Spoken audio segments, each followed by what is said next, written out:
Hi everyone, in today's video, I'll show you how to install a very simple light to the glove box of the Volkswagen Polo. There are 7 T20 torque screws which holds the glove box to the dashboard. You'll have to remove them. And since you are going to be removing it for the first time, you will have to exert a wee bit of extra force because they are factory torqued. There are 2 screws at the bottom of the glove box. Accessing one of them could be a little hard, it is at a corner. 2 screws are facing forward, that is towards the firewall. And the other 3 are the first 3 screws that we had removed, which is located at the top of the glove box. Next up, pry open the plastic trim located on the side of the glove box. You really don't need a tool. I'm sorry, this part is out of focus. You will see 2 metal clips there. Use a trim removal tool to remove the clip that holds the glove box to the dashboard. Once the clip is removed, just pry open the glove box from its slot and it would just come off. So I've got this glove box home and we'll install the light and the switch from here. Now for the light, what I've done is, unlike the last time when I did the DIY on my Polo, I'm using a different type of a light, a very simple light which is used in the boot and the glove box. Now this one's from Hyundai and it has 2 terminals here for the bulb. And for the switch, I've got the switch from Tata. This is also used in the glove box. You can see here, glove box lamp switch, and it is very cheap. The build quality is also pretty good. I'm going to show you that now. So this is that switch. This is a normally closed switch, which means when the glove box lid is in its position, the light would be turned off, and when you open it, it completes the circuit, so the light will turn on. This is similar to the switch you have inside your refrigerator. So I also have this cables and everything done. Now this is a fuse tab cable with the terminal crimped. The position of the light. Now I decided that this would be an optimum position because it's on top, it's not visible directly, and it would illuminate the whole contents of the glove box. And for the switch, I decided this location right here. This would be the apt location because it does not foul with any plastic trim inside the car.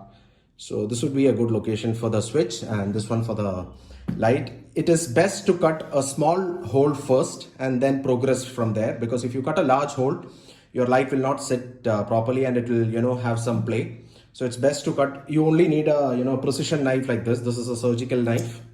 You can use a knife like this or a hobby knife to cut a hole, and start from a smaller hole. So the hole that I measured close to 57 mm by 28. So instead of 57 by 28, what you do is you cut a 55 by say 25 or something like that. So you have some allowance in case you want to place the light properly and cut it. So we'll mark the hole here, we'll do the cut. Similarly for this hole right here, what I'll do is, instead of using a drilling machine, I'd use my trusty soldering iron. Once it is hot, I'll just poke a hole, and that should be sufficient. So let's see. So I've marked the hole here. Now we'll do the cutting. And when you're doing cutting using this hobby knife and precision knife, it's always a good idea to use eye protection. Believe me when I say this, because I've had a terrible experience when part of this knife broke off when I was working on my Zen's bumper, and it went squarely into my eye. It affected the visibility for a few days, but fortunately nothing severe happened, and that was my mistake because I never foresaw that a simple blade could just cut off like that. So always it's a good idea to wear protection like this. A few moments later. So we have finally managed to cut a hole for the light and the switch right here. So I'll just show you that. There you go. Let's try inserting the light.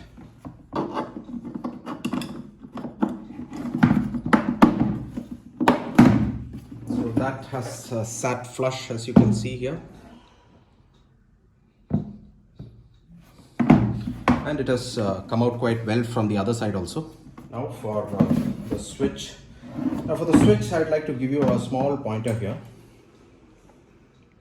Okay, so you can see this tab right here, this one.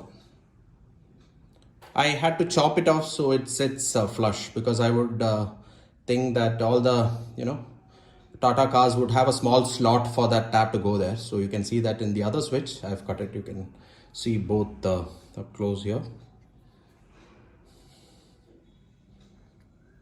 You can see that in this one I've cut that tab so it sits flush.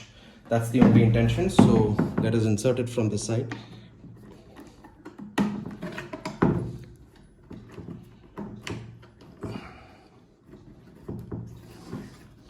We have inserted it, you can see that, and when you close this, it presses the switch. Now let's connect the cables. But before connecting the cable, I would want to insert a small heat shrink sleeve here for safety purpose. Usually these lugs would come with one. There are lugs that come with a heat shrink sleeve over this to act as an insulation barrier. Now since this one does not come with one, I would want to install it by myself. So let me get that done. So I've installed heat shrink sleeves, as you can see.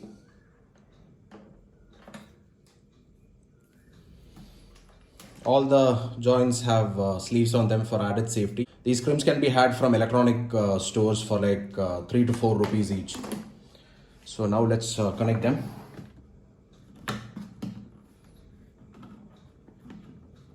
Yep, so that completes our connecting part. Now this one goes to the ground. There's a screw near the frame to the left side, and this one is for the plus 12 volts, which will be connecting it through a fuse tab cable. Now what we'll do is we'll do a bench test. So we have made the connections to my bench power supply.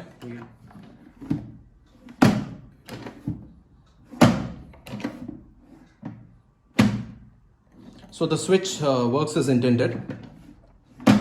Now we'll install this in the car. Connect the ground terminal to the screw secured to the frame here. Secure the screw through the ground terminal lug.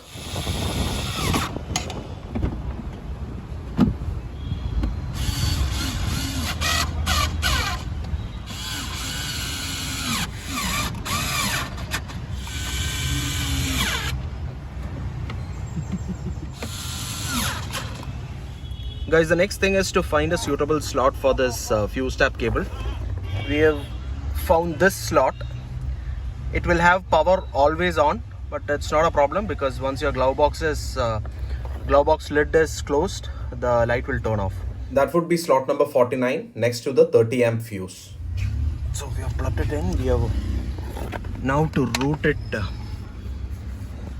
What we need to do is there's a small route it through that way.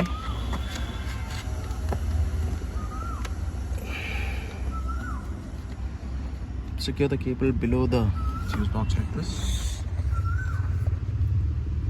and route it that way.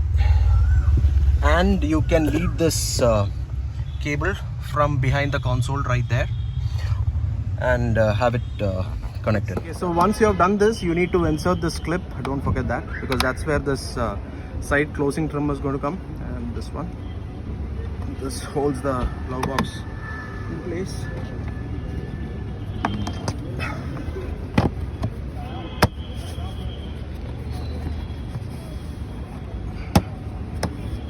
So that completes it. You can see just to show you a demonstration of the light here. Closing the glove box, opening.